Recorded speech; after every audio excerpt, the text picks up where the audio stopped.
Well, hello, hello, hello.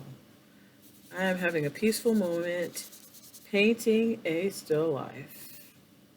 A vase of flowers. Someone came and hand delivered a beautiful vase of flowers to me today. And it has inspired me to paint.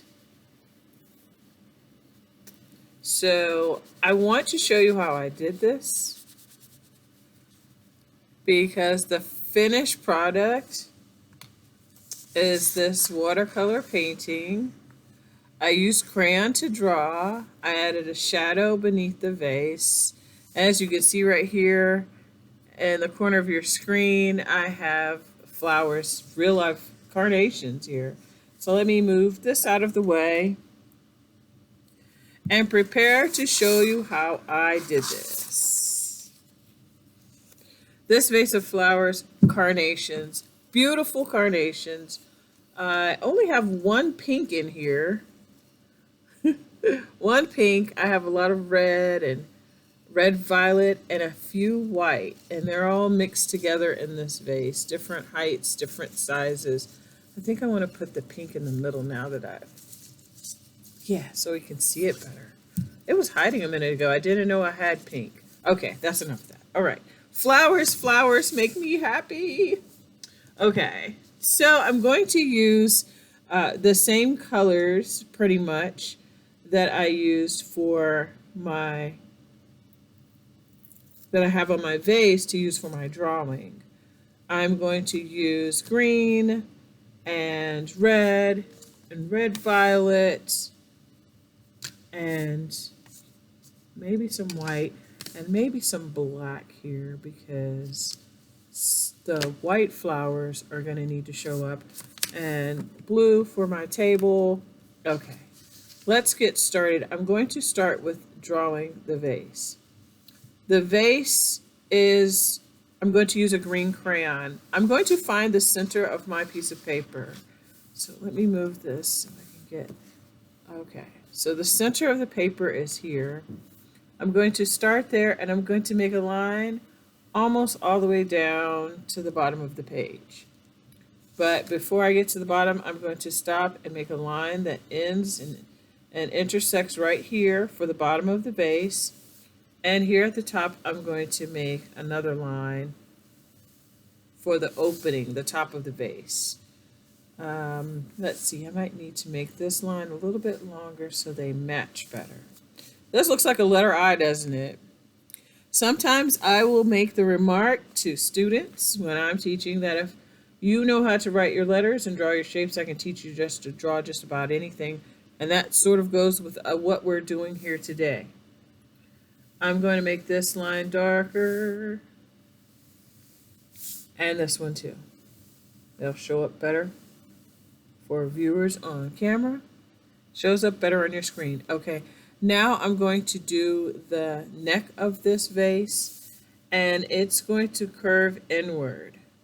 It's a leaning line that comes down inward from the left and inward from the right. I'm going to try to make them as even as I can, about the same length. I'm not measuring with a ruler, but I'm just eyeballing it, measuring it with my eyes. Okay, now I'm going to make a curved line that curves down just a little ways like this. So this line comes, it goes in the opposite direction and curves outward. I'll do the same thing on this side and try to make it about the same length. That's looking like this vase. This vase is glass. It doesn't have a lot of liquid in it, but you see where I'm going with the shape? Yes, yes. So now I'm going to curve back inward just a little bit, going out, but I'm curving inward with that curve. So the shape of the vase is coming through nicely. Then I'm going to go down and connect to the bottom. And just make this line lean down and connect to the bottom, to the base of the vase. All right, so that is as close as it gets today. So I'm going back over the lines around the outside. This line down the middle, I tried to make it lightly because I'm going to come back and add some lines as designs on the sides of this vase, on the right side and on the left. So I'll go and do this one and start another one that's not as curvy.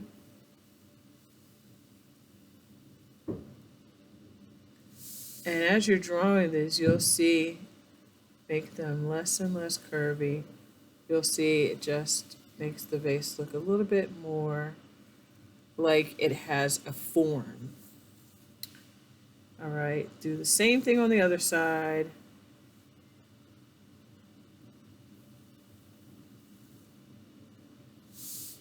And again here.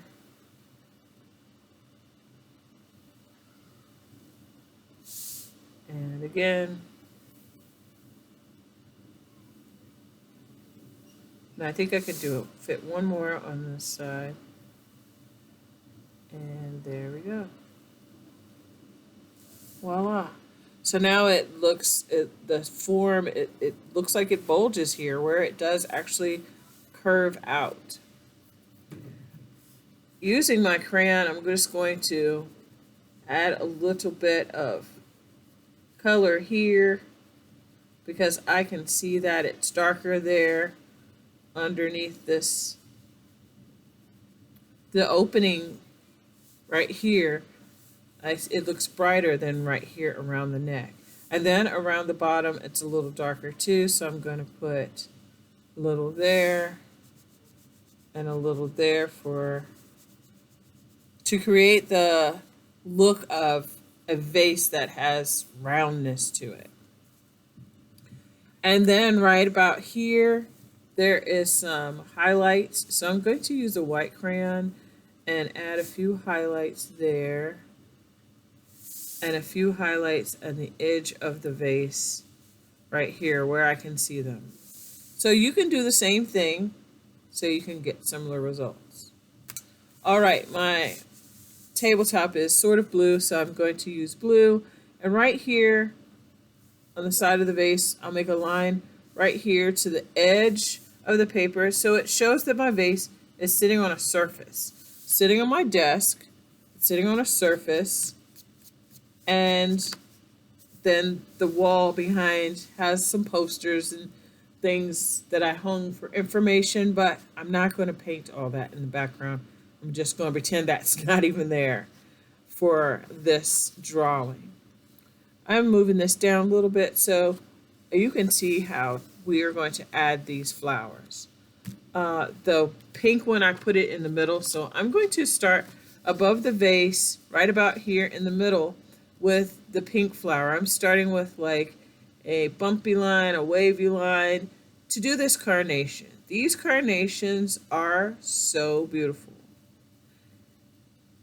I love the frilly petals on carnations. They just are just little happy little flowers.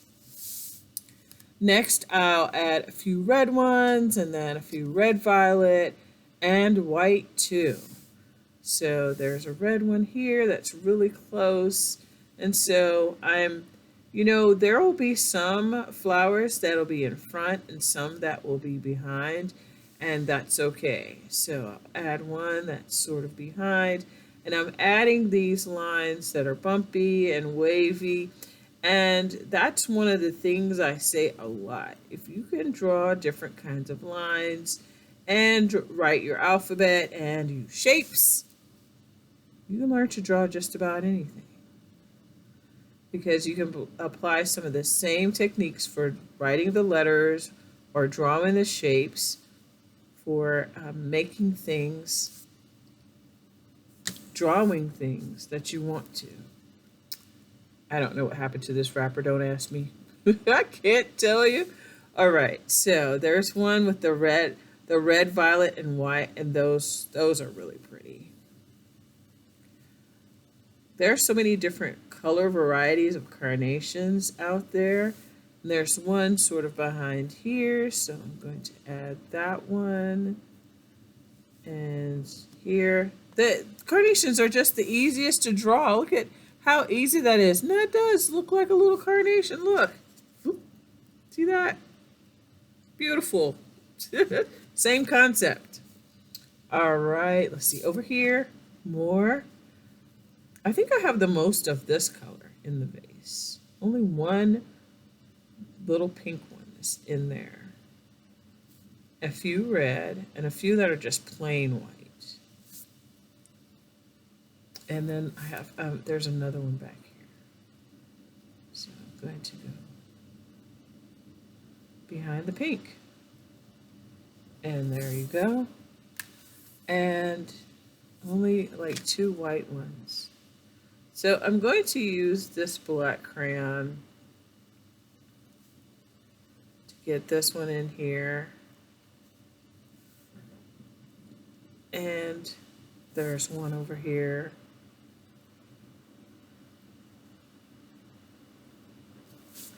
And there's one more little red one over here. Red, red, red. It's a short one sticking out. Then we need to add the stems. When you look at these stems, they are glorious. They have a little bump and a few leaves that pop out, skinny, and then there's this part under here that holds all the petals in together. Sometimes being an artist is being like a scientist. You have to use your powers of observation. You have to look at things up closely and notice the details. I'm just going to lay that right there. A few of these flowers, I can actually see this part underneath. So I just use a curved line like the letter U to add it. Oops. To add it in. Some of them I can actually see it. I'm not going to paint all these parts. I'm just going to, I can't see that one though. But I can see the stem. Most of the stems are curved. Most of the stems curve in to the bottom of the vase. There's a little bump here because there's some leaves, so I add a little bump and add some leaves. It's just that simple. This one's in front. It has a bump and has a little leaf coming out. And then some of these others are going in all kinds of directions. The pink one is coming behind here this way.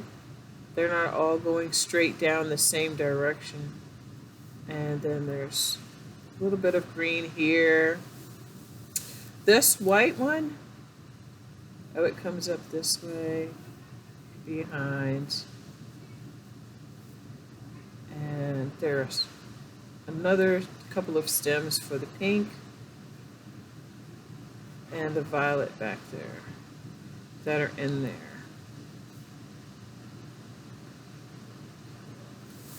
So I've added these little details and it just makes the drawing better. Details, like a scientist. Artists are scientists too. So, very fun, very cool looking at this up close, touching it, feeling it. Beautiful. Back into the vase with you. All right, now it's time for me to paint this. I'm going to make sure I add a shadow where I see a shadow. So there's a shadow hanging out on my desk here, and there's some white in some of these flowers. So this white crayon, when I paint, will still show the areas that are white, and I can add white here, so if I accidentally get some paint, it won't change the color of this flower. It will stay white. A vase of flowers, a gift. And you know, you can give your painting of a vase of flowers as a gift to someone who loves flowers, because then they won't wilt or turn brown and have to be thrown away. These flowers are beautiful, just like the ones on my desk right now. And see how the beauty of nature just inspires us to do and make beautiful things. I love this. I loved doing this. And since I rearranged the flowers, they look different than from the first time I did this. And I added the shadows on my vase with the watercolor last time, and I got smart this time and added some highlight. I tried to leave some white to show highlights, and I tried to do all that in the watercolor. Didn't do it as well, but I still love it. I still think it's fantastic. And I hope you have fun with this. I hope you give it a try. I hope every time you get a vase of flowers that shows up at your house that you stop for a minute and really just dwell with their beauty, look at them up close, and see all the beautiful things that flowers have to give. The beauty of nature and the wonder of making art. Remember, art makes you smart. Come back and make more cool stuff with me another day.